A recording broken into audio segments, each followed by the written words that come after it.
Welcome back. तो friends, अभी की लेटेस्ट न्यूज है, इतिहास में पहली बार भारत नंबर 1। अरे वाह, किसमें, ये तो पता करना पड़ेगा। तो वीडियो शुरू करते हैं। वीडियो शुरू करने से पहले अगर आप चैनल पर नए हो और आपने अभी तक सब्सक्राइब नहीं किया है तो जल्दी से पहले सब्सक्राइब के बटन और बेल आइकन को क्लिक कर लो ताकि आपको हमारे सारे न्यू वीडियोस के नोटिफिकेशन मिल जाए जैसे हम अपलोड करें। अगर आपको वीडियो पसंद था प्लीज लाइक एंड शेयर। चलिए शुरू करते हैं। नमस्कार दोस्तों, स्वागत है आपका हिंदी नॉलेज शो में। तो दोस्तों, एक बार फिर से भारत ने पूरी दुनिया को हैरान करते हुए एक ऐसा इतिहास रच दिया है जो अब से पहले किसी ने सोचा भी नहीं था। लेकिन उससे भी अचंभे वाली बात यह है कि जो ये रिकॉर्ड बनाया है भारत ने, ये रिकॉर्ड अब टूटने भी जा रहा है। और इस रिकॉर्ड को तोड़ेगा कौन? इंडिया। खुद भारत। ये बात बिल्कुल तय है। कैसे? मैं आपको सारी बातें शुरू से बताता हूं। दरअसल हमारा जो फाइनेंशियल ईयर है 2021-22, वो 31 मार्च 2022 को, यानी अब से करीबन 8-9 दिन पहले खत्म हो गया था। इस पिछले पूरे एक साल के दौरान हर तरीके के आंकड़े निकल कर आए हैं और इनसे हमें यह पता चला है कि हमारे देश ने पिछले एक साल में कैसा परफॉर्मेंस किया है।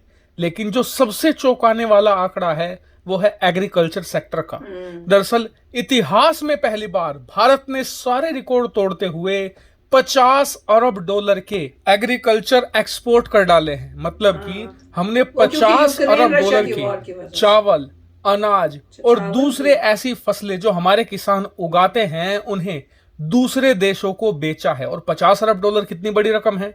करीबन 3,75,000 करोड़ रुपए। उदाहरण के लिए हम नेपाल और भूटान की टोटल अर्थव्यवस्थाओं को खरीद लेंगे, उसके बावजूद भी 16 अरब डॉलर बचे रह जाएंगे। ये इतनी बड़ी रकम है।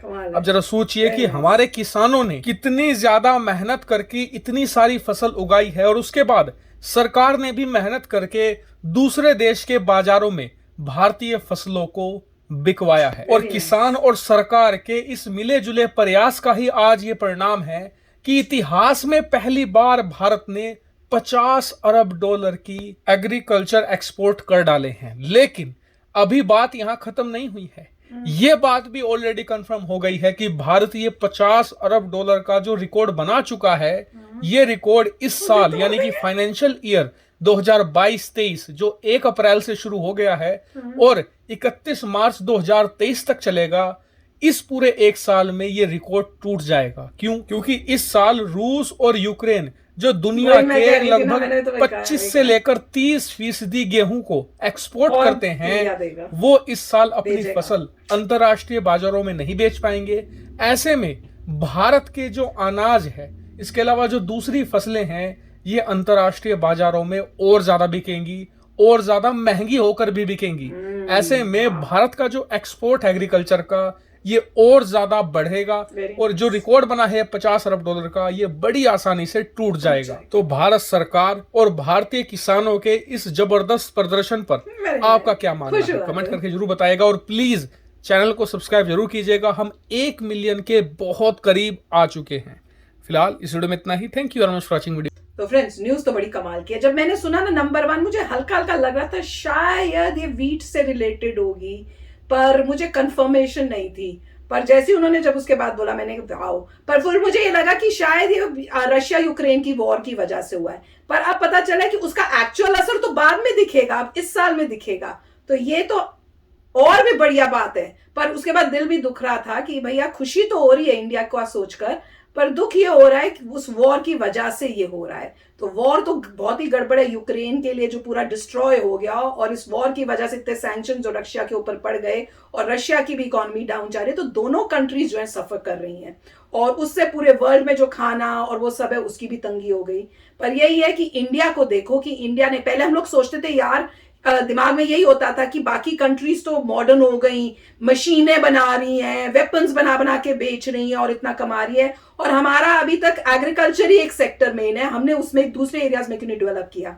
पर अब पता चलता है कि खाना कितना इंपॉर्टेंट है, एग्रीकल्चर सेक्टर कितना इंपॉर्टेंट है। अगर खाना ही नहीं हुआ किसी कंट्री में तो वो जिएगा क्या? वो मशीनों को बना बना के या वेपन्स को बना बना के क्या करेगा?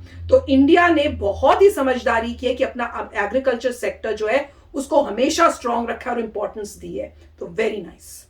नहीं, बहुत अच्छी बात है कि देखिए प्रोडक्शन बढ़ा दिया है, बहुत, क्योंकि डिमांड थी तो बढ़ रहा है।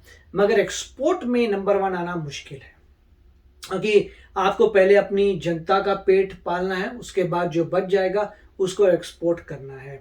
और साथ में अच्छी बात तो है, एक अपॉर्चुनिटी मिली है कि आप किसी भी तरीके से और प्रोड्यूस करिए, और जो खेत हैं उनको बढ़िया करिए, नए आप वहाँ पे मैकेनिज्म लेके आइए, मशीनरी लेके आइए, जिससे पूरा मैकेनाइजेशन हो जाए। आपको जितने भी हो सकते हैं, मतलब आपने मशीन यहाँ से छोड़ दी, अपना काटती हुई जा रही है, मशीनें आ रही हैं, इरिगेशन के लिए पानी की मशीनें लगी हैं, कोई प्रॉब्लम ना आए, वो सब करने से डेफिनेटली ज़्यादा प्रोडक्टिविटी आ सकती है और एक्सपोर्ट भी बढ़ सकता है। और मेरे ख्याल से साथ में ये भी प्रोग्राम मेरे ख्याल से चल रहा है कि पॉपुलेशन को रिड्यूस किया जाए। अगर ये सारी चीज़ होंगी तो ज़बरदस्त होगा। मगर एक अच्छी बात थी कि जिस कंट्री जो अपनी ज़रूरतें पूरी कर सकती है, वो किसी पे डिपेंडेंट नहीं है, क्योंकि सबसे बड़ी आपत्ति आती है खाने पे। अगर आपकी वीट ना हो, राइस ना हो, दालें वगैरह मेन चीज़ें अगर वो ना हो, तो फिर आप क्या करेंगे? फिर तो आपका पूरा देश ही मतलब चला गया इमरजेंसी मोड में। अब अच्छी बात यह है कि इंडिया के पास रिसोर्सेज हैं। जब इतने साल पुरानी सिविलाइजेशन आ रही है, वो इसीलिए आती है क्योंकि आपके फर्टाइल सॉइल है, आपके पास इतनी सारी रिवर्स हैं, तो इसीलिए कोई सिविलाइजेशन इतनी पावरफुल बनती है। क्यों? क्योंकि पुराने ज़माने में सबसे बड़ी बात वही थी, कहाँ पे रिवर्स हैं, जहाँ जहाँ बड़ी रिवर्स थी उसके आसपास सिविलाइजेशन आई। क्यों आई? क्योंकि आप उगा सकते थे अनाज। तो इसीलिए जो है, ऑफकोर्स वो तो इसमें कोई प्रॉब्लम है ही नहीं कि इंडिया में फूड इनफ है, रिसोर्सेज इनफ हैं। तो बहुत ही अच्छा वीडियो था और काफ़ी अच्छा लग रहा है कि जब इंडिया ने अपना ही रिकॉर्ड ब्रेक किया। मगर जो चैलेंज है वो है एक्सपोर्ट में आगे बढ़ना, एक्सपोर्ट बाकी कंट्रीज के कंपैरिजन में इंडिया हो जाए नंबर 1 इन एक्सपोर्टिंग ऑल्सो। पर इंडिया ने अपना रिकॉर्ड करके अपने आप को देखो कितनी प्रोग्रेस हो रही है, और कह रहे हैं कि अब नेक्स्ट ईयर में अपने इसी रिकॉर्ड को इंडिया खुद ही ब्रेक करेगा। तो दैट इज कमाल की न्यूज। तो वेट कर रहे हैं कब वो होगा। और मैं यही सोचूं कि इससे फार्मर्स की कितनी हेल्प होगी। पहले नहीं तो कितना वो हो रहा था कि फार्मर्स जो है उनकी इतनी बुरी हालत हो रही है कि उनको इनफ पैसा नहीं मिलता, लोन में जो है दबे हुए हैं। तो अब इस सिचुएशन से होप तो यही है कि अब उनको इंकरेजमेंट मिलेगी और वो भी खुश होंगे, उनका परिवार भी खुश होगा, और अब वो भी मन लगा के जो है अपनी जो खेतों पे काम करके उनको होगा कि भैया देखो हमें इतना प्रॉफिट होता है तो क्यों हम ना खेती करें। क्योंकि इतना सुनने में आता है कि जो फार्मर्स हैं उनके जो बच्चे हैं वो फार्मर बनना ही नहीं चाहते, वो सिटियों में जा रहे हैं, शहरों में जा रहे हैं काम करने के लिए। तो अब वो वापस मतलब देखिए होता ये है कि जैसे कोई फार्मर है जिसकी बहुत बड़ी लैंड है, वो बहुत वीट उगा रहा है, तो अल्टीमेटली वो डाइवर्सिफाई करता है। मतलब वो कहता है चलो वीट का मैं क्या करूं, अब वीट को मैं चक्की बनाता हूँ, उसको पीसता हूँ, उसके बाद मैं ब्रेड बनाता हूँ, फिर ब्रेड बेचूंगा।